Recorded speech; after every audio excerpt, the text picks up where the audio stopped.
Hello friends, संगम academy के YouTube channel पर आप सभी का तहे दिल से स्वागत है। चलिए दोस्तों, आज हम क्रम व्यवस्था परीक्षण का तीसरा टाइप पढ़ेंगे, रेखीय क्रम व्यवस्था। अब जो देखिए दोस्तों, रेखीय क्रम व्यवस्था में जो भी क्वेश्चन बनते हैं वो पंक्ति और रेखा पर आधारित होते हैं, लेकिन इसमें जो बैठने की स्थिति होती है वो या तो उत्तर की ओर होती है और या दक्षिण के लिए होती है। तो जब आप उत्तर के लिए अगर देखेंगे तो आप सीधा कहेंगे कि जो उत्तर की ओर बैठाया जा रहा है ये हमारे अनुसार बैठाया जा रहा है, और अगर हमारे अनुसार बैठाया जा रहा है तो ये सबसे आपके लिए क्या हो जाएगा, इजी हो जाएगा। तो इसका मतलब कि उत्तर की ओर बैठाना यानी आपके अनुसार बैठाना, तो आपका ये बायां होगा तो इसे बायां छोर आप कहेंगे, और ये आपका दायां होगा तो इसे आप दायां छोर कहेंगे। लेकिन अगर आप दक्षिण की ओर बैठाएंगे तो दक्षिण की ओर बैठाने पर जो आपका बायां हाथ था वो दायां हो जाएगा, यानी अब ये आपका दायां छोर कहलाएगा, और ये आपका क्या कहलाएगा, दाएं हाथ की तरफ बायां छोर हो जाएगा। क्योंकि दक्षिण के लिए जो होता है वो स्थिति क्या हो जाती है, उल्टी हो जाती है। तो जब स्थिति उल्टी या विपरीत हो जाती है तो सीधी सी बात है, जो हमारा बायां होगा वो दायां हो जाएगा, और जो दायां है वो बायां हो जाएगा। तो इस तरह से दोस्तों, अगर आप उत्तर की ओर बैठेंगे तो आपका ये बायां ही रहेगा, जिसे आप बायां छोड़ कहेंगे, और दाएं हाथ की तरफ आपका दायां होगा, जिसे दायां छोड़ कहेंगे। लेकिन जब आप दक्षिण की ओर बैठेंगे तो जो आपका बायां हाथ था उधर दायां छोड़ हो जाएगा, और जिधर दायां हाथ था उधर आपका बायां छोड़ हो जाएगा। ठीक है, इतनी बात क्लियर हो गई। अब जरा ध्यान दीजिए दोस्तों कि इसमें चाहे आप उत्तर के लिए यूज करिए या दक्षिण के लिए यूज करिए, कहने का मतलब ये है कि चाहे आप उत्तर की ओर बैठाइए चाहे दक्षिण की ओर बैठाइए, आपका आंसर जो है वो समान ही आएगा, कभी भी आपका आंसर भिन्न भिन्न नहीं आएगा। तो चलिए शुरू करते हैं दोस्तों। आपका क्वेश्चन जो है, पहला क्वेश्चन है,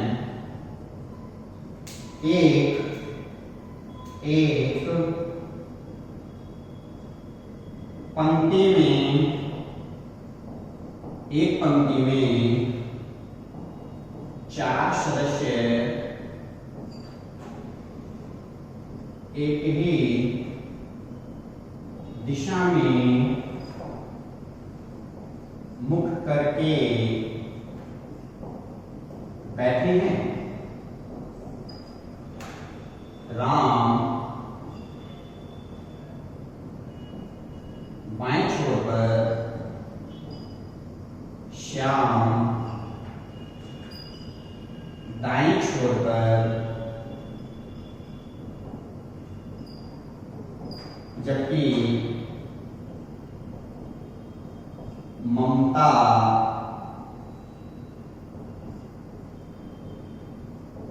बाएं छोर से दूसरे स्थान पर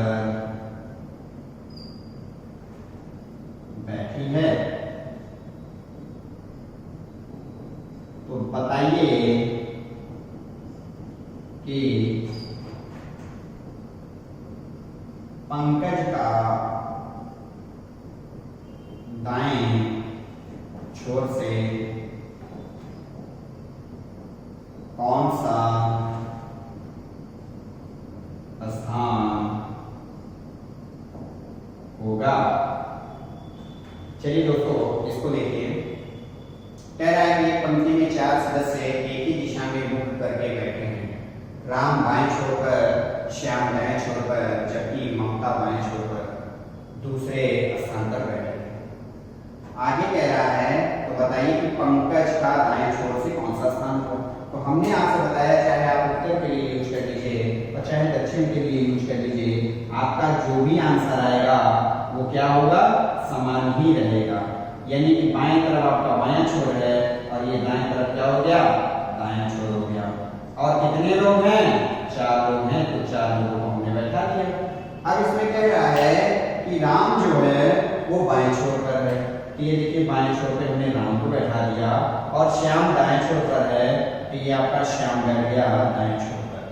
ठीक है, जबकि ममता बाएं छोर से दूसरे स्थान पर है। तो ये देखिए जरा, बायां छोर है और बाएं छोर से दूसरा स्थान, यानी पहला और दूसरा, क्योंकि बाएं छोर से दूसरा स्थान तो 1 2, ठीक है।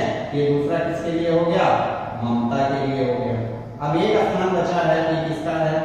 पंकज का है, क्योंकि पंकज की बात कही है। तो आपसे कह रहा है, तो बताइए कि पंकज का दाएं छोर से कौन सा स्थान होगा? तो ये देखिए दाएं छोर है, तो पंकज का दाएं छोर से स्थान 1 2, तो पंकज का दाएं छोर से स्थान कौन सा हो जाएगा? दूसरा हो जाएगा। बात क्लियर हो गई दोस्तों? चलिए अगला क्वेश्चन, तो ध्यान रखिएगा कि इस तरह से जो भी क्वेश्चन कराए जा रहे हैं उसको क्लियर कर लीजिए। और इस टाइप का भी दोस्तों बहुत हार्ड क्वेश्चन नहीं बनता है, बस यही है कि इसमें सदस्यों की संख्या बढ़ा दी जाती है, लेकिन क्वेश्चन कभी हार्ड नहीं होता है, ठीक है। लेकिन एग्जाम में आता है, इसलिए आपके लिए जरूरी है। चलिए अगला क्वेश्चन है, एक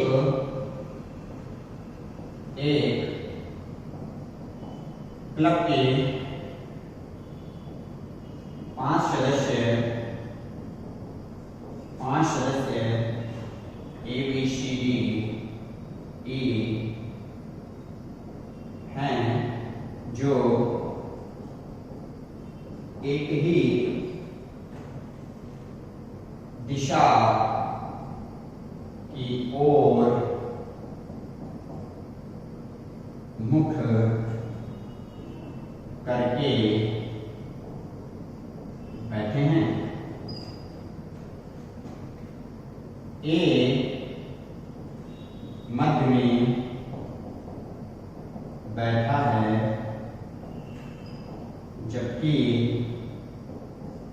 बी बाएं छोर पर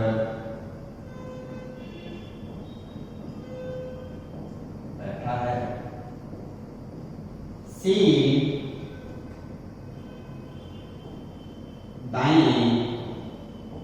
दाएं छोर से दूसरा है, लेकिन ई दाएं छोर पर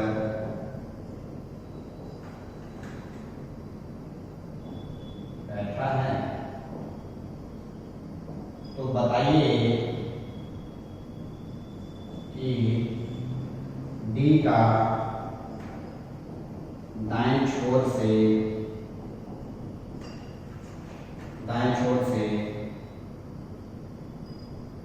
कौन सा स्थान होगा? चलिए दोस्तों इसको देखिए, कह रहा है कि एक क्लब में 5 सदस्य हैं। तो चलिए अब 5 सदस्य है, तो आप जानते हैं कि 5 सदस्य को चाहे आप उत्तर की ओर करके बैठाइए और दक्षिण की ओर चाहे करके बैठाइए। आप चाहे उत्तर की ओर बैठाएंगे तभी आंसर वही आएगा, या दक्षिण की ओर बैठाएंगे तभी वही आंसर आएगा। तो चलिए उत्तर आपके लिए ज्यादा अच्छा होता है, इसीलिए आप क्या करते हो? उत्तर की ओर बैठाते हैं। तो ये देखिए हमने 5 सदस्य फटाफट बना दिए, जिसमें आपके बायां है, आपके बायां छोर ही है, आपको पता ही है, और ये आपका क्या है? दायां छोर हो जाएगा। अब आगे बढ़ते हैं क्वेश्चन में, जो एक ही दिशा की ओर मुख करके बैठी हैं, ये मध्य में बैठा है, तो तुरंत ए को क्या करिए? मध्य में बैठा दीजिए, क्योंकि मध्य में तभी बैठाया जाता है जब क्या हो? सदस्यों की संख्या विषम हो।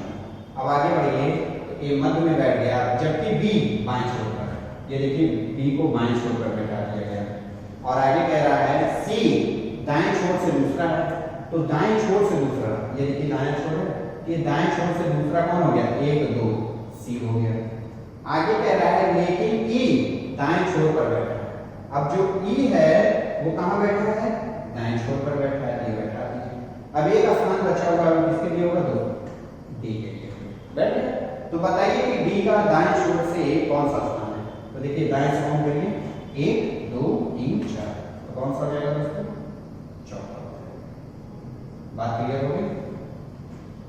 चलिए अगर क्लियर हो गई बहुत अच्छी बात है। एक आप क्वेश्चन और देख लीजिए, जब आपके सामने ऐसी स्थिति आ जाती है कि दोनों एक दूसरे की तरफ मुंह करके बैठे हैं, तब आप क्या करेंगे?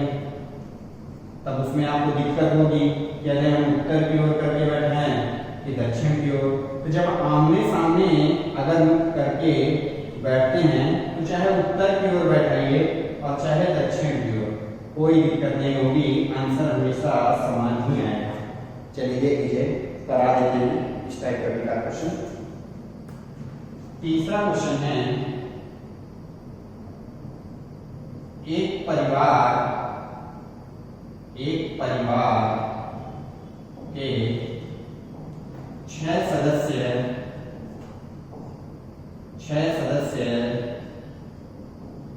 दो पंक्ति में इस प्रकार बैठे हैं कि पंक्ति फर्स्ट में संज्ञा, रचना, कल्पना और पंक्ति सेकंड में सुधीर, संजय, दीपक,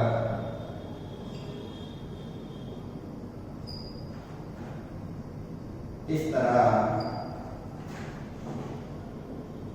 बैठे हैं कि उनका मुख आमने सामने की ओर है।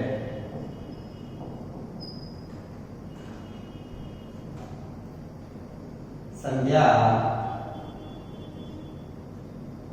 मध्य में बैठी है, लेकिन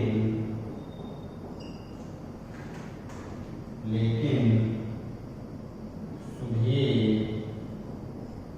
उसके सामने नहीं बैठा है।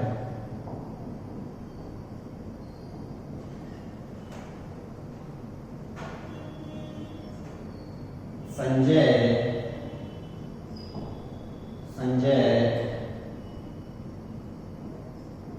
बाएं छोर पर बैठा है और उसके विकल्पवत रचना बैठी है। तो बताइए कि सुधीर के विकल्पवत कौन बैठा है? चलिए ये क्वेश्चन भी देख लीजिए दोस्तों। कह रहा है कि एक परिवार के 6 सदस्य दो पंक्ति में इस प्रकार बैठे हैं कि पंक्ति फर्स्ट में संध्या, रचना, कल्पना और पंक्ति सेकंड में सुधीर, संजय, दीपक इस तरह बैठे हैं कि उनका मुख आमने सामने की ओर है। संध्या मध्य में बैठी है। इसका मतलब कि दो पंक्ति है तो दो पंक्ति आप क्या करेंगे? आमने सामने बैठाना है। तो जब दोस्तों आमने सामने बैठाना है तो आमने सामने बैठने की स्थिति तो यही होगी ना, क्योंकि अगर इसके अपोजिट में आप दिखाएंगे तो वो आमने सामने की स्थिति नहीं होगी। तो जब आप इस रूप में बैठाएंगे तभी आमने सामने की स्थिति होगी। तो आप देख रहे हैं कि ये दक्षिण की ओर देख रहे हैं, ये उत्तर की ओर देख रहे हैं। तो अगर ये दक्षिण की ओर देख रहे हैं तो ये आप दायां हो जाएगा इनका, यानी दायां छोर, और ये इनका बायां छोर हो जाएगा। ठीक है। और ये उत्तर की ओर देख रहे हैं तो ये इनका हो जाएगा बायां छोर।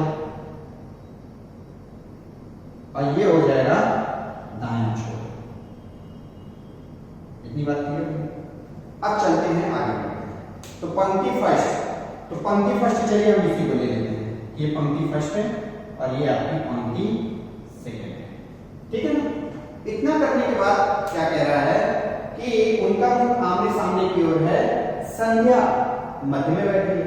तो आप जानते हैं कि पंक्ति फर्स्ट में किसको महिलाओं को बैठाया गया है, इसका मतलब संध्या जो है वो मध्य में बैठी है। ये लीजिए हमने संध्या को बैठा दिया मध्य में, ठीक।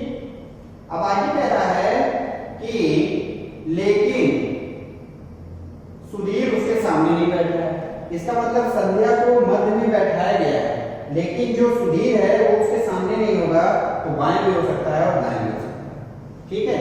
चलिए, इसका मतलब यहां से सुधीर का करना कट हो गया। आगे बढ़िए, संजय बाएं छोर पर बैठा है।